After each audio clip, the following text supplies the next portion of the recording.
ضرورت پیش اومد که همین شما پنل آفتابی خرید و آیا مشکلی به برق تا کجا حل میکند نه همین اسباب؟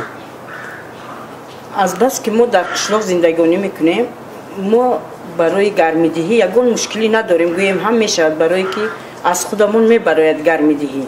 لیکن من خود که آموزگار هستم روز تا بگاه در مکتب مشغول هستم، بگاه میخواهم که با کاری آموزگاریم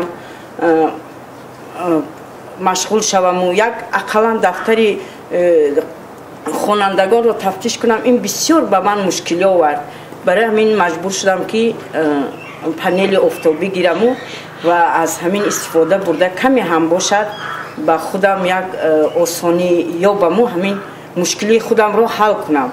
چی اسباب ها با این پنل کار میکنه؟ مثلا با غیر از روشنایی باز چه اسباب ها کار میکند با این؟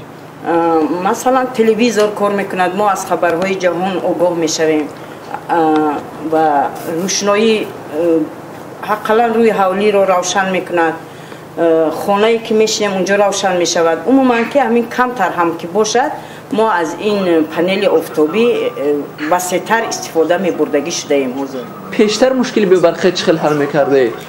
پیش قریب 20 سال میشود که من از بی برقی عذاب میکشیم. پیش با شمع بود، بعد با گنراتورهای برقی شد که این بسیار خرجش زیاد بود و آوازش هم بلند بود و گوش خراش بود، بسیار عصب آدم به تاثیر میکرد و گذشته به پنل آفتابی.